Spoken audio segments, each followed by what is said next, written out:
good evening, ladies and gentlemen, and welcome to Meet Touchstone Essentials Live Product Training Edition. We're excited to have you all here and excited to have Cindy Klement here as our trainer and teacher. How are you, Cindy? I'm good. Good evening, everyone. Good to have you here. And as you know, we say this every time and introduce her every time, but we want to make sure that you know who you're working with and the caliber of person you have as your trainer. Cindy is an acclaimed speaker, published author, nutritionist, herbalist, and adjunct professor. I always like to say she teaches the doctors about nutrition, and she actually works with a doctor very closely, and she's been in this business for a long, long time. I think over 40 years now, Cindy. So Cindy's she's just a treasure to have on board with us here at Touchstone Essentials, and we appreciate her. I want to make sure that you know about her book, Your Body's Environmental Chemical Burden. And again, if you, I was amazed when I opened it up and saw just all of the badges and the accolades that you've received for that book. So congratulations on the success of that book. Thanks again, Craig. Thank you. And today we're going to talk about weight loss for the new year, aren't we? We sure are. Yep. Yeah. And I'll go ahead and turn the time over to you, Cindy, to teach us all about that. Okay, great. Thank you so much. As always, you're very kind, Craig. Thank you for that lovely introduction. Yes, we are going to be taking a look at not just weight management or weight loss, but I would love to share with you the health problems that are associated with carrying too much of that weight, because I want you to be armed to help your loved ones, your downline, you yourself, with the benefits of shedding those unwanted pounds and really building a better body with nutrition. Now, I have a cookbook I wanted to show you, and the reason is it has this amazing quote in it. But this is the American Woman's Cookbook. It was first published 94 years ago. My copy is from 1942, but it has this amazing, what I call sage health advice in it, and it'll just show you how far we've come away from all of that. In this book, it talks about the purpose of food is to satisfy hunger and give pleasure, and that after the hunger is satisfied, more food is a hindrance to health. And they go on to say how at one time it was customary to serve long and elaborate dinners that had many different courses, but they gradually came to the realization that elaborate meals are not justified from any point of view, whether it's social or physiological or even economic. But my favorite part was how they talked about how donuts, cookies, jam, jelly, marmalade, pancakes with syrup, they were considered desserts at this time, even if they were served at breakfast time. And they were only eaten after the more wholesome foods had been taken. So in essence, what they said is that food should be fresh, it should have texture, it should be colorful, attractively arranged, as well as flavorful, which, was the most important part for them. So just to give you an idea of really how far we have come away from those instructions, because today the US is one of the most obese industrialized countries in the entire world. Go back to, if you were around in the 1970s, I sure was, only 14% of Americans were considered obese. Even by 1994, every state in the United States had obesity rates at 19% or lower. So from the 70s to 1994, for 24 years, that obesity rate only increased by 5%. And yet, by 2016, almost 40% of the American adults were considered obese. Now, obesity accounts for nearly 20% of the deaths in the United States and 21% of the healthcare spending in the US. Additionally, obesity is the third leading cause of death in both men and women following high blood pressure, and smoking. So what I want to do is I want to take a look at the factors that contribute to weight loss, or to weight issues, I should say, which number one is a lack of exercise. And I found this really interesting that according to a study by a team of researchers at Stanford University School of Medicine, they found that inactivity rather than overeating was one of the biggest driving forces in that surge in Americans' obesity. And so, what they did is they examined the National Health Survey results between the years of 1988 and 2010. And what they found were these huge increases in both obesity and inactivity, but not in the overall number of calories that people were consuming. Let me repeat that. Not in the number of calories we were consuming, but rather that the inactivity was fueling this obesity crisis. And so that same data also showed between that same period of time, 1988 and 2010, the percentage of women who reported no physical activity jumped from only 19% to 52%. And in men, the numbers went from 11% to 43% in that same period. So something to consider as we make our New Year's resolution to perhaps shed a few unwanted pounds, or even COVID pounds as they're called now. Including that activity is going to be key to that. Number two is not enough sleep.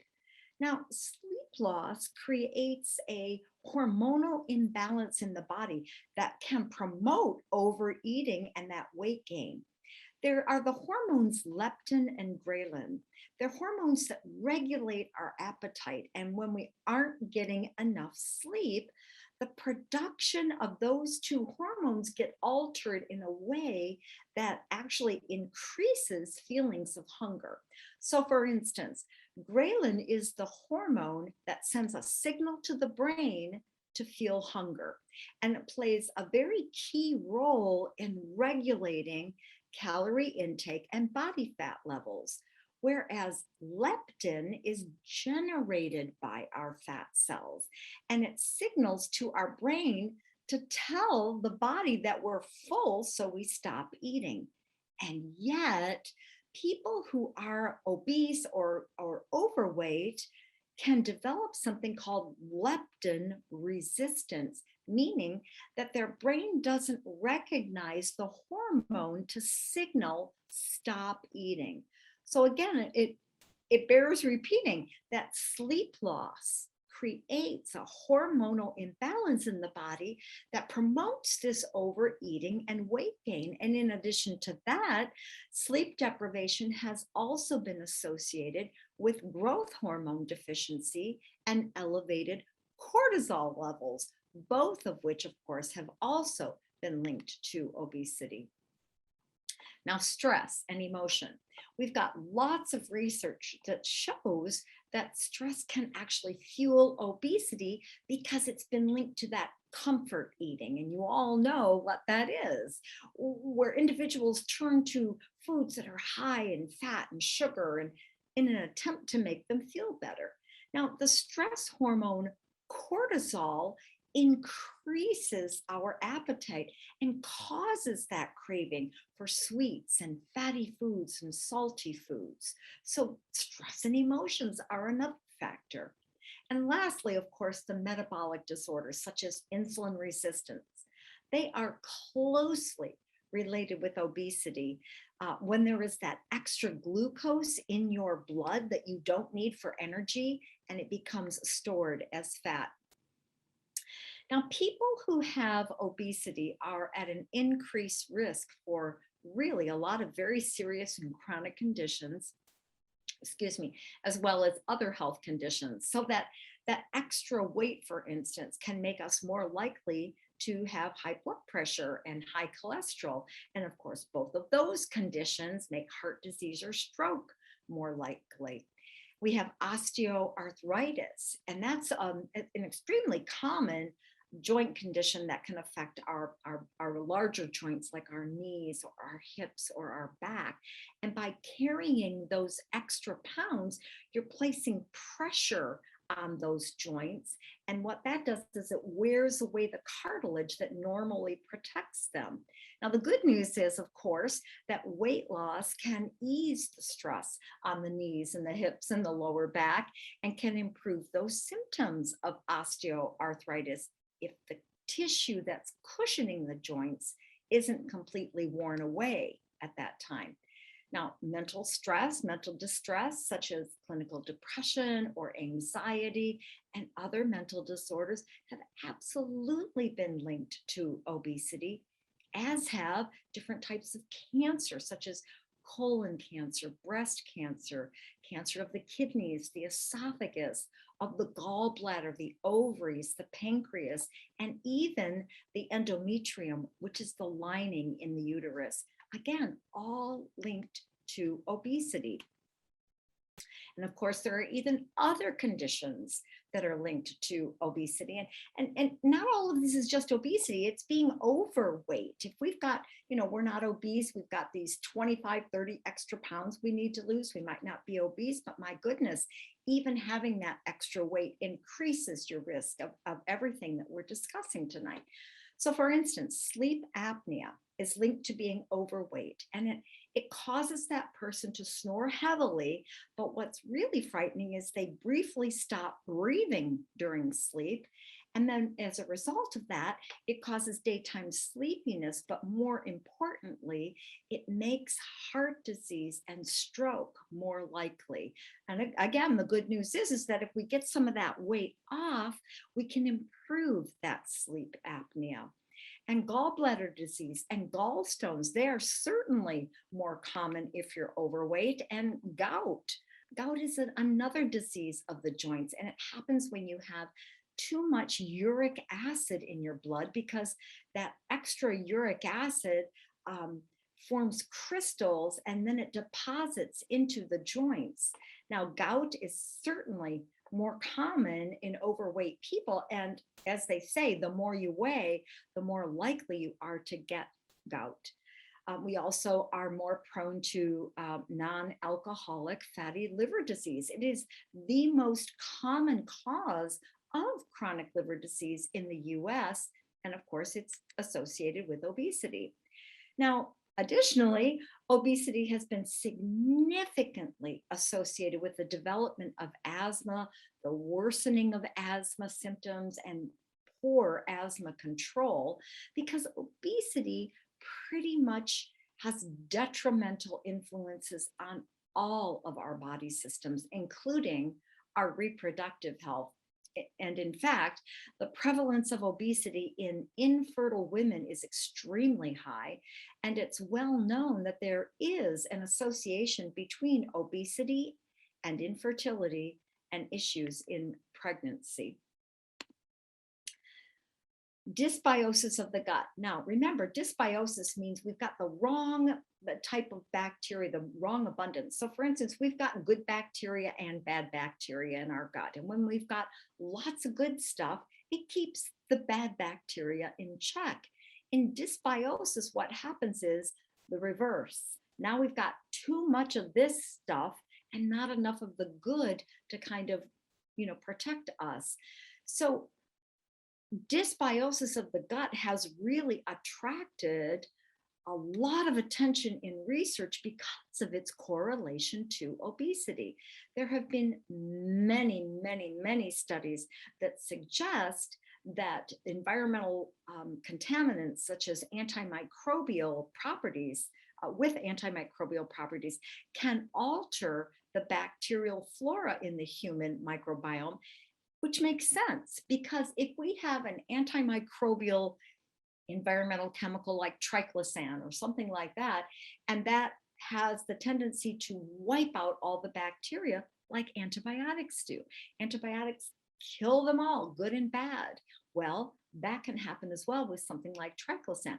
And triclosan is just an antibacterial, antifungal agent, but it's present in so many of the consumer products that we use. It can be in our toothpaste, our soap, our personal care products, our deodorant, our detergents. It's in toys that children suck on so they don't get this bacteria. It's in our food packaging. So the rapid rise in obesity parallels the use of this triclosan, which again has been shown to negatively modify the gut bacteria. We have epidemiological studies in just 2016 that highlighted environmental exposures, endocrine disruptors, chronic inflammation, and microbiome status as contributing to that higher risk of obesity or being overweight. And what they found was that although the composition of the intestinal microbiota is really highly diverse in healthy individuals, those who exhibit that overall adiposity, and adiposity just means having too much fatty tissue in the body, those with that excess fatty tissue, their gut is characterized by low bacteria richness, which means not enough different variety and not enough of the good colony forming units that we need. So in addition to those antimicrobials messing everything up and disrupting the balance of the gut bacteria, recent studies have shown that organochlorine pesticides are consistently and strongly associated with not only obesity, but the dyslipidemia, which again, remember, lipids are your cholesterol. And so when we have dyslipidemia, just like dysbiosis, where the wrong one is in control, let's say, with dyslipidemia, that means that your good cholesterol is down here and the bad cholesterol, the LDL is too high. So these organochlorine pesticides can disrupt the cholesterol balance in the body. It can contribute to insulin resistance, impaired fasting glucose, elevated triglycerides, as well as obesity. And what researchers are finding, they're getting more and more evidence correlating PCB exposure with leptin resistance and obesity.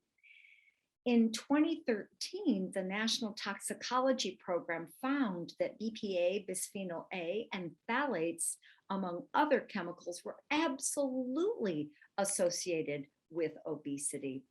And acting as a synthetic estrogen, phthalates can influence our thyroid hormone production, as well as contribute to insulin resistance, which again then leads to obesity. The data also exists and suggests that BPA can increase our risk of obesity and cardiovascular disease. And sadly, there was an analysis conducted in the United States between the years 2003 and 2008. And what they did is they took children aged 6 to 19 years old. They have had almost 3,000 of them in this study. And what it revealed was a significant association with obesity in children with urinary BPA concentrations. So overall, BPA has been proposed as something called an environmental obesogen, which has been contributing to worldwide obesity. So toxins are really around us every day. We battle them every day. So of course, what can we do about it? Well, zeolite, it's a natural mineral. It's got a rare negative charge, and many of the heavy metals and toxicants that we're exposed to have a positive charge. So zeolites kind of work like a magnet. And if the zeolite comes in close proximity with a toxicant, it will attract it, bind it, and remove it from the body in several hours. And it's really just that simple.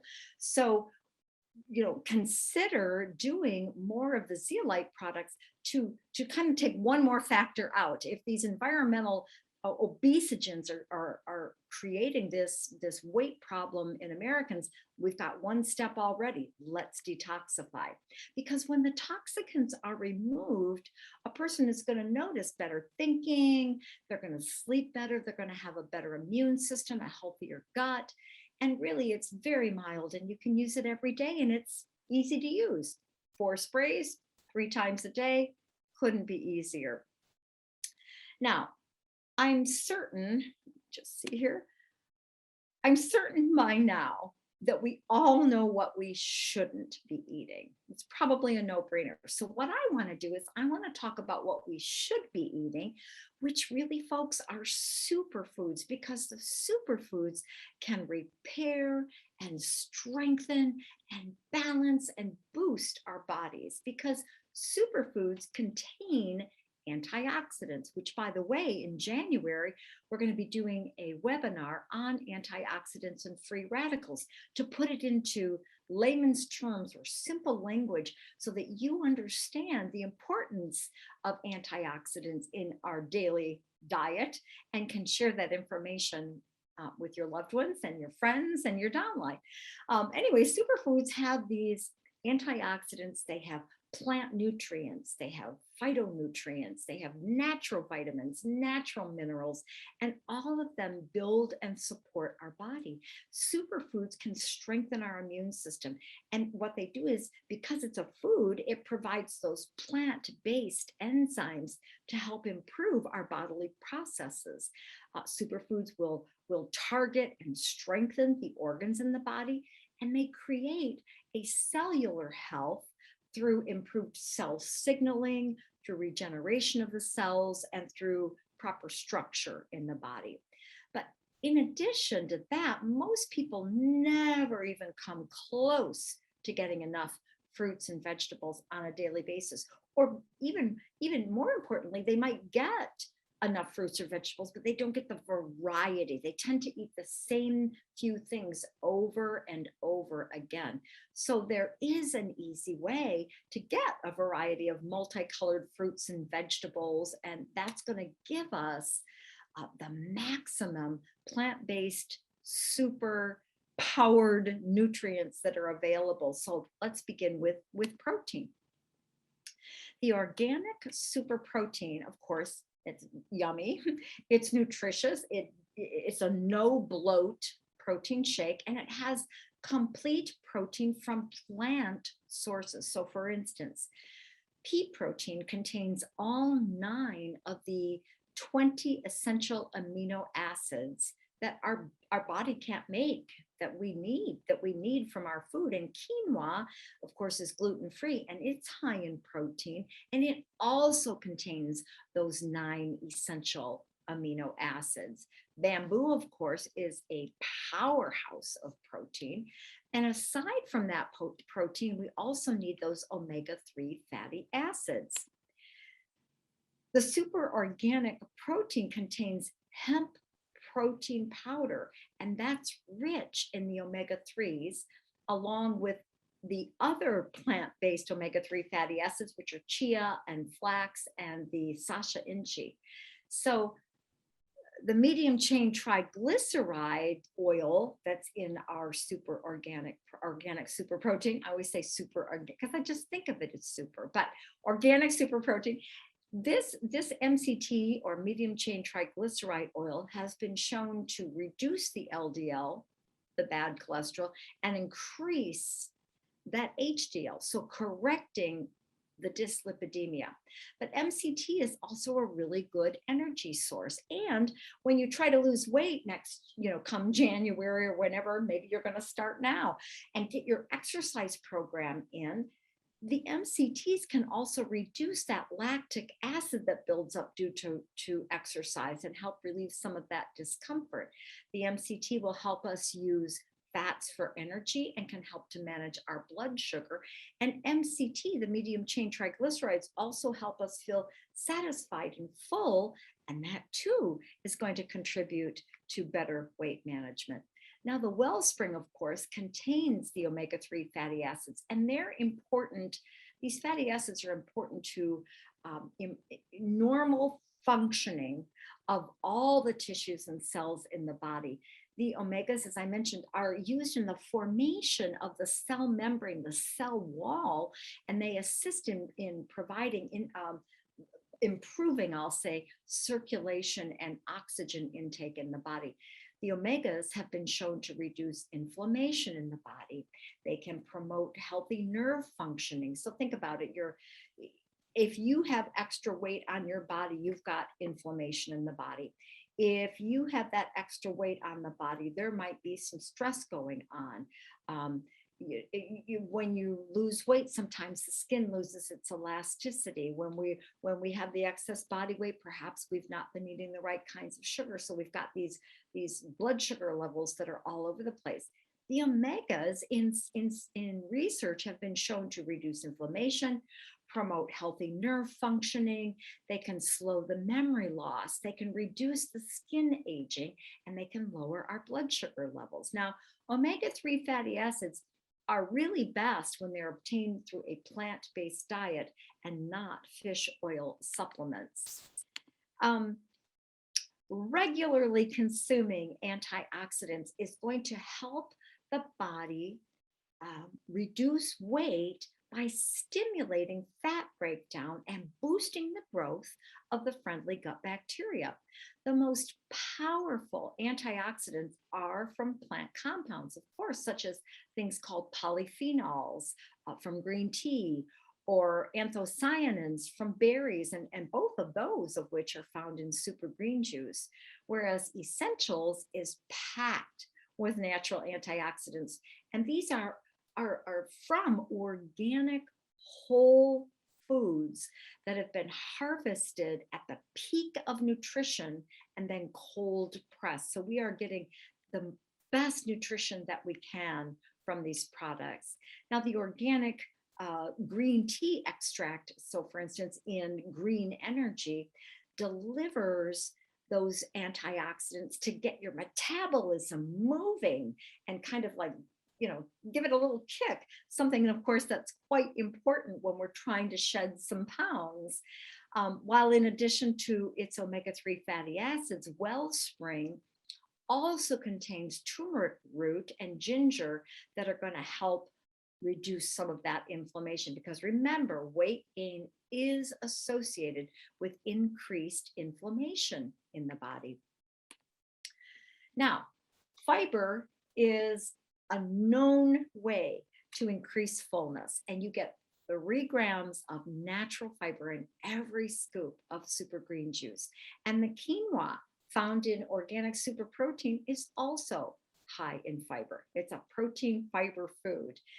The mushroom turkey tail, the mushroom called turkey tail, that's also found in super green juice, can enhance our gut health, help to feed the good bacteria in our gut, because it's a prebiotic fiber. And although not pictured on the screen, a Bacillus coagulans, which is found in super greens plus D, is also a prebiotic fiber. But back to that green juice, super green juice. Super green juice helps restore the balance of the microbes in our gut, because it gives us 1 billion what are called colony forming units, CFUs, from 4 different types of beneficial bacteria. And the super greens plus D gives us another 5 billion colony forming units of both probiotics and prebiotics. And in doing so, these introducing prebiotics and probiotics help to reduce that leaky gut, that gut permeability, helps to reduce inflammation, helps to reestablish a tight junction so we don't have that leaky gut. These probiotics and prebiotics can help reduce toxins in the gut, and then of course strengthen the microbiome. And when you strengthen the microbiome, you strengthen your immune system, and you have better mood control, is how I will put that. Let's see. We also need, that was supposed to be that slide that I jibber jabbered all about. So there you go, super greens plus D. And sometimes I get so excited, I just forget to change the slide. So here we've got good sources of fruits, vegetables, grains, and seeds. Along with a plant-based diet as best as you can. I mean, certainly you can include animal proteins and things in there, but it's the plant-based diet accompanied by these amazing products from Touchstone Essentials. Now we've got a variety of fruits and vegetables and grains and seeds that we might not normally be consuming on a daily basis.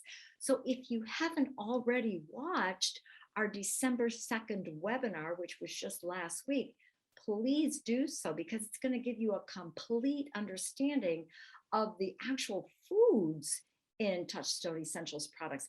I think it was maybe in November or maybe it was May. I'm losing track. We did the herbal medicine part. We looked at all the herbal medicine in these products. But last week we looked at the foods and looked at the history of the foods and how they're beneficial for our bodies. So hopefully you'll get a chance to spend some time with that webinar. Now, changing gears a little bit, did you know that CBD can aid weight loss due to how it affects the body and the brain? Because CBD is the great balancer of all of our body systems. And the effect of CBD in our body is largely due to how it affects the body's endocannabinoid system. So we call that the ECS. The ECS responds to different chemicals in the body through its two receptor sites called CB1 and CB2. Here's where it gets interesting. In people with obesity, CB1 receptors become more widespread, especially in fat. And because of this, the researchers believe that there may be a link between CB receptors and obesity. In the studies, they found that CBD plays multiple roles, of course, in how the body reacts with fat by converting white fat cells into brown fat cells and then stimulating the body to break down fat more efficiently. Now, why converting white fat cells into brown is so important is this. The white fat stores your excess energy or calories in large fat droplets that accumulate around the body. The brown fat stores energy in or calories in smaller spaces than does white fat. But when brown fat burns, it creates a heat. And this process is called thermogenesis. And during this process, the brown fat burns calories. And so we want to convert more of our white fat cells into these brown fat cells. So the researchers concluded that CBD can be a promising therapy for preventing obesity. And in fact, many of the proponents of CBD say that it can help a person lose weight by reducing their appetite. So these CBD products can feed and support the endocannabinoid system to balance all of the body systems. Of course, they're organic. There are no solvents used. This. There were no solvents used in processing. There are no artificial ingredients. They act really fast. They're highly absorbable, and they come from non-genetically modified plants. So really, we have so many opportunities to really help people that are interested, because come January, statistics show that approximately 51% of Americans will set their New Year's Eve resolution to lose weight. So you can share this information and help them succeed by also sharing with them Touchstone Essentials products. And I'm sure you can make a world of difference in their lives. So really, folks, thank you so much for joining us this evening. Um, and please mark your calendars for when we meet again on January 13th, where we're going to take that look at free radicals and antioxidants, again, in simple language. But in the meantime, I want you all to have a wonderful holiday season. And I wish you all great success, health, love, joy, and prosperity in 2022. My goodness gracious. So back to you, Craig. Thank you, Cindy. I appreciate that. We thought we were going to be flying around in spaceships, right? In 2022. I don't know what happened, but According to the Jetsons. exactly. Have you ever watched the Jetsons? Anyway, Cindy, thank you so much. We appreciate you. You're a wealth of information. Wow, I learned so much, and I know that all of our listeners did. Thank you again for being with us. Ladies and gentlemen, we're going to give you some time off for the holidays, but we're back on January 13th, as Cindy mentioned, to learn even more from Cindy. We're excited about that, to learn all about antioxidants and free radicals. So with that, happy holidays, and we'll see you soon.